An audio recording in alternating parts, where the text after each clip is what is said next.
Graça e paz, meus irmãos, da parte de Deus, nosso Pai, de nosso Senhor Jesus Cristo. Estamos dando início a mais um episódio de número 20, pela graça de Deus, do nosso podcast, um podcast realizado pela Mocidade da Primeira Igreja Presbiteriana em Itabuna. Hoje nós temos o capítulo 4, versículo 26 ao 29, e hoje nós temos como convidada a nossa Luíse, que é membro da igreja, faz parte da nossa MP também, e como vocês conhecem também aqui do podcast, é apresentadora. Bem-vinda, Luíse, como é que você está?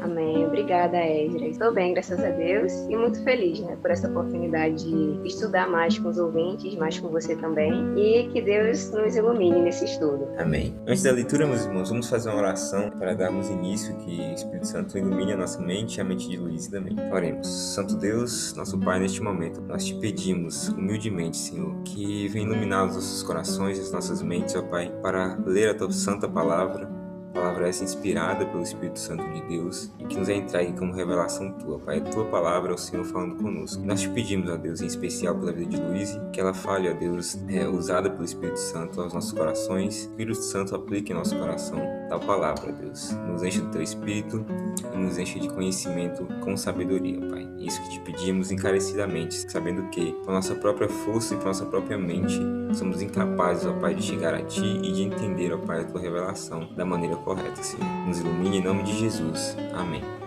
Então, meus irmãos, hoje nós temos a parábola da semente, que vai dos versículos 26 ao 29, do capítulo 4 do Evangelho de Marcos. Vamos então à leitura.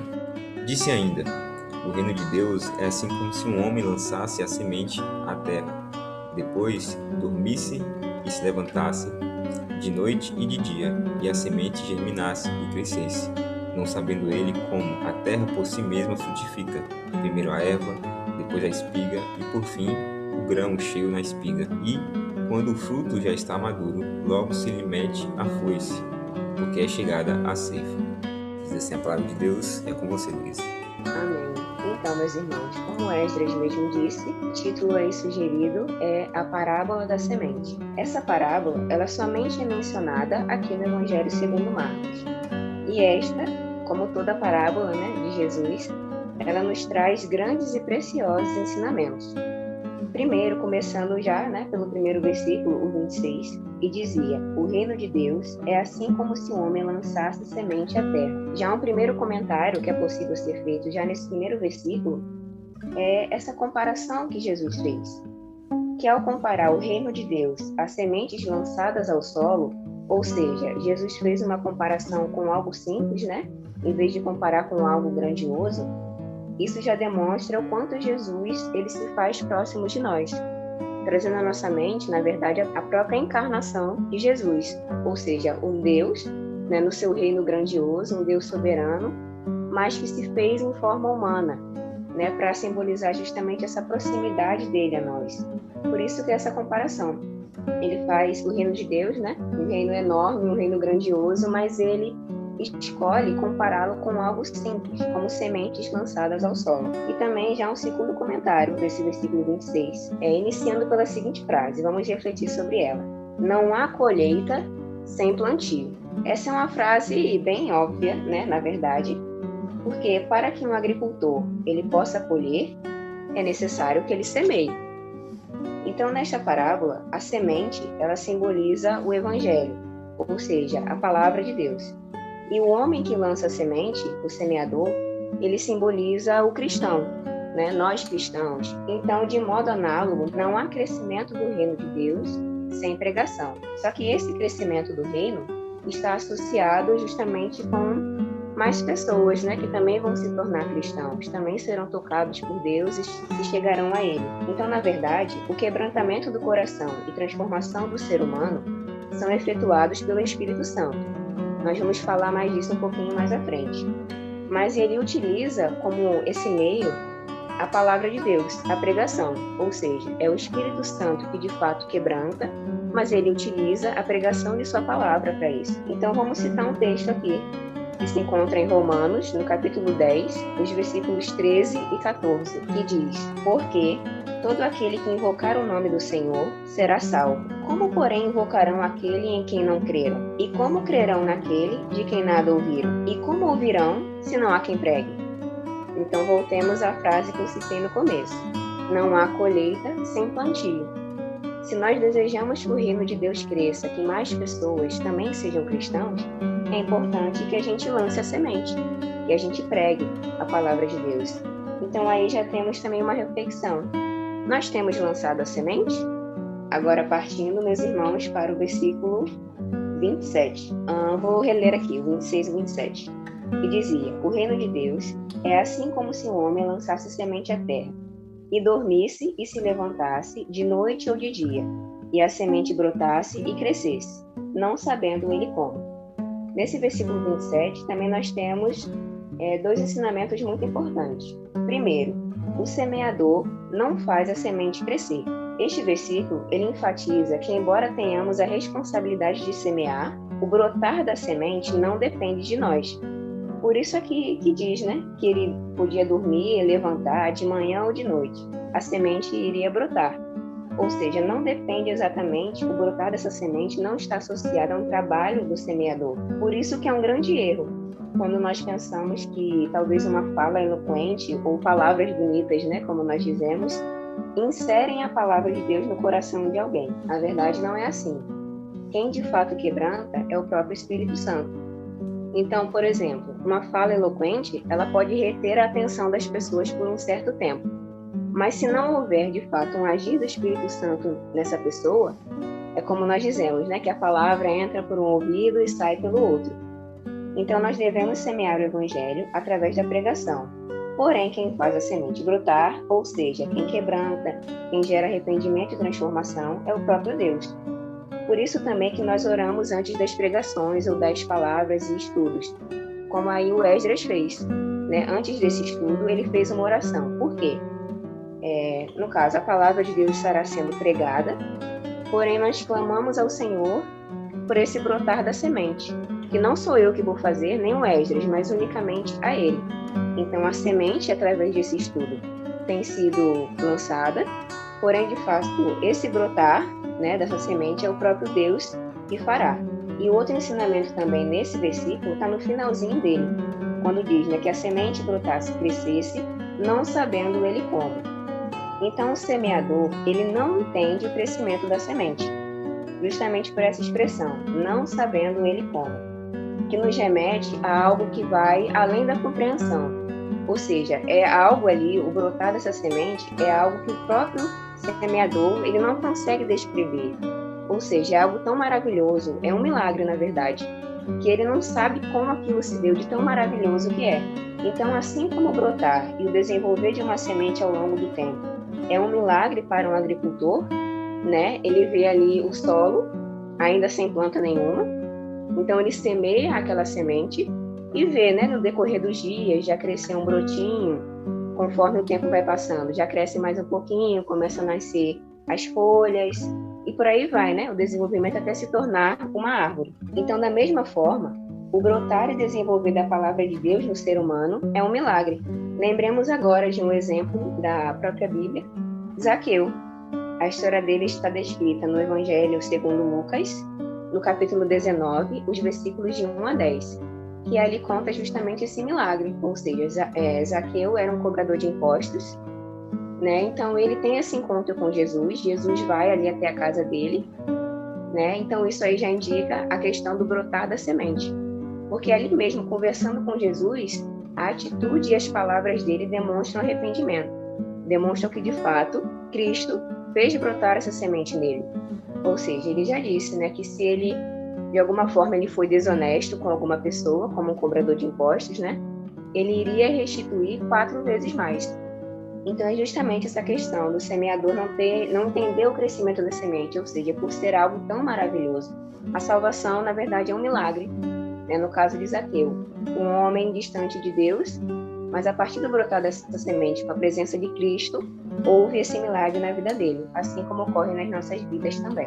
Agora o versículo 28, que diz assim: porque a terra por si mesma frutifica, primeiro a erva, depois a espiga e por último o grão cheio na espiga.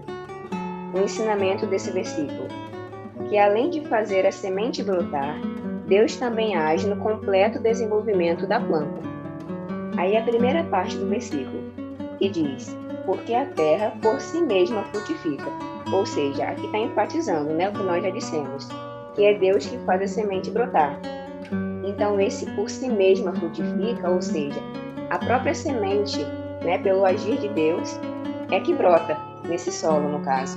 É Deus quem quebranta e convence o ser humano. E o final do versículo, né, que ele continua, porque a terra por si mesma frutifica, primeiro a erva, depois a espiga e, por último, o grão cheio na espiga.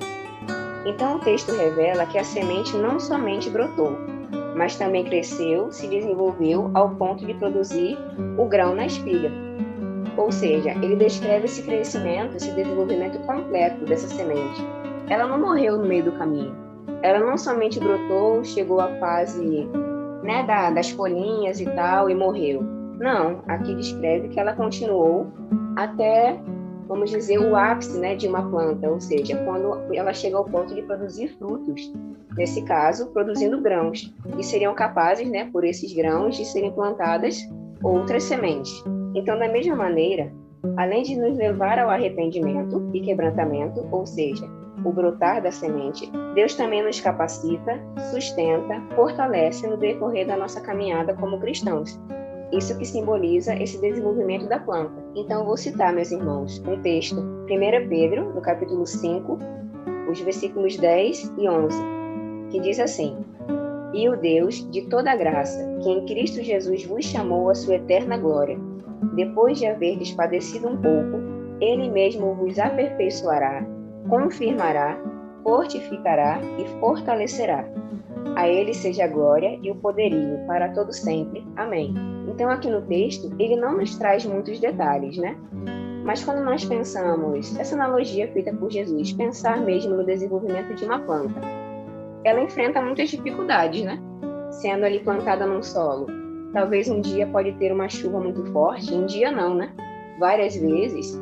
Ou também algum animal que possa ali comer essa planta, ou algum tipo de praga, né? Então, como diz esse texto de 1 Pedro 5, que mesmo, ele diz, né? Depois de haver padecido um pouco, ou seja, mesmo em meio às adversidades, essa planta, ela segue todo o seu desenvolvimento, ou seja, Deus a aperfeiçoou, confirmou, fortificou e fortaleceu. Então, já é também uma outra reflexão para nós, meus irmãos, até para nos fazer realmente repensar neste momento. Vamos trazer à nossa memória, aí você, querido ouvinte, algum momento em que você sentiu que realmente Deus te levantou e te sustentou. Que você talvez estivesse como essa planta, talvez numa fase ainda como um brotinho, e teve ali alguma dificuldade, você sentiu que Deus de fato estava te fortalecendo e te fortificando mesmo nessa caminhada e no seu desenvolver. E por último, meus irmãos, o versículo 29, que diz: E quando já o fruto se mostra, mete-lhe logo a foice, porque está chegada a ceifa. Assim como na parábola do trigo e do joio, que está lá em Mateus, no capítulo 13, os versículos 24 a 30, a palavra ceifa, que em algumas traduções da Bíblia também é dita como colheita, ela se refere à chegada do reino de Deus, a consumação, na qual Deus julgará a humanidade e cumprirá, né, todas as promessas que Ele tem nos feito.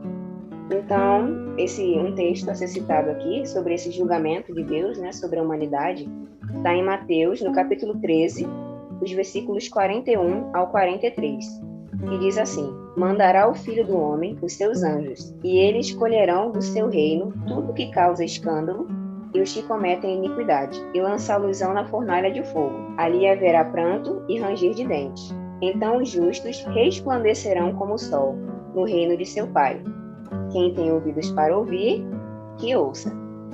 Então, tal acontecimento da consumação nos faz refletir sobre três tópicos, vamos dizer assim. O primeiro é a paciência, né, que nós devemos esperar e confiar em Deus, porque essa promessa da consumação, né, da segunda vinda de Cristo, já tem muitos anos.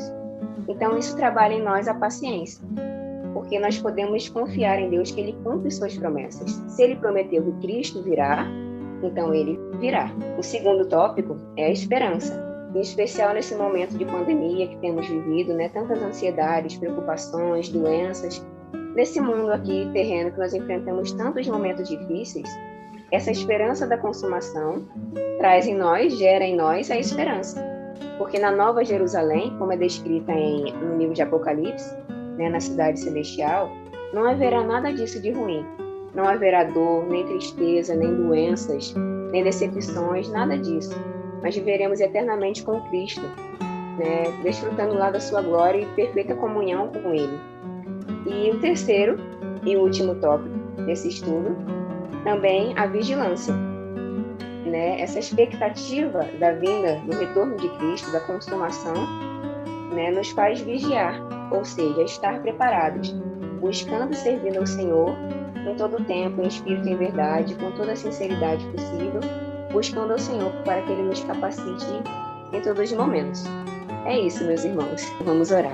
Senhor Deus, Pai Todo-Poderoso, obrigada, Senhor, por este dia, obrigada pela Tua palavra e por tudo que o Senhor faz em nossas vidas. Que o Senhor continue a abençoar, Senhor, cada ouvinte, e que o Senhor possa fazer brotar a semente no coração de cada um, de acordo com a Tua santa e perfeita vontade.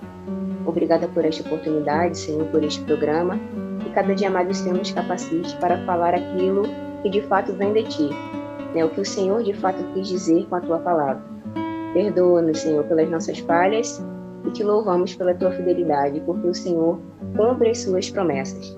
Ensina-nos a ser pacientes, mas sempre estar vigiando e mantendo nossos olhos voltados em Ti, a nossa esperança firmada em Ti. Obrigada, Senhor. Em nome de Jesus. Amém. Amém. Bênção, Luiz. Graças a Deus pela palavra do Senhor neste episódio. Nós agradecemos a Ele e a você também por esse instrumento dele para nos trazer este estudo de hoje. Então, meus irmãos, esse foi o nosso episódio de hoje. Nós louvamos a Deus pela graça dele concedida a nós de chegarmos até aqui e vamos continuar. Semana que vem tem mais e continue conosco estudando o Evangelho de Marcos e sendo edificado junto conosco. Até o próximo episódio.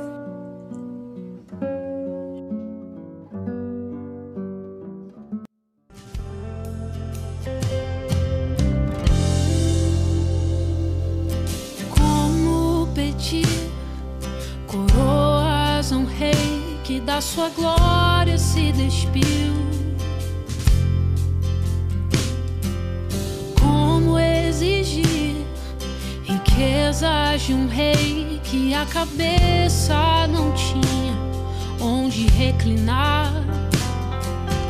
Como pedir honras a um Deus que maldito se fez e coberto de vergonha foi por amor? Como eu posso ser assim, querer tanto quando Ele não quis nada além de me amar?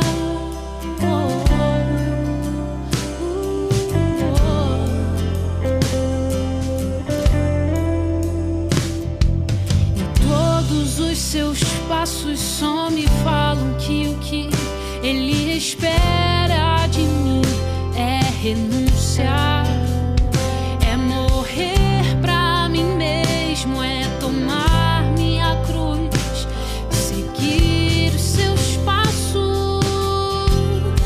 Se eu não sou capaz de fazer morrer minhas vontades, posso ser chamado um discípulo seu. A simplicidade lhe trazia no olhar, e tudo que Ele fez foi só pensando em nos amar. E ao ler sobre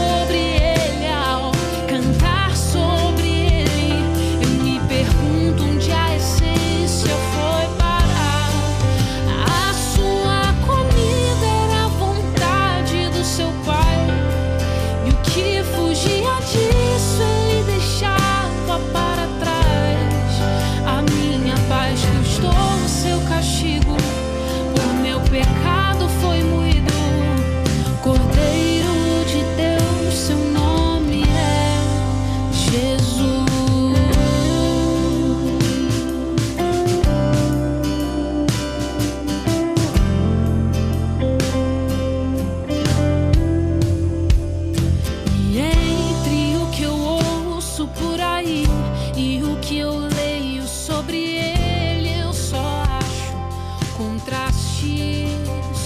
Precisamos nos lembrar, a verdade retornar e alguns conceitos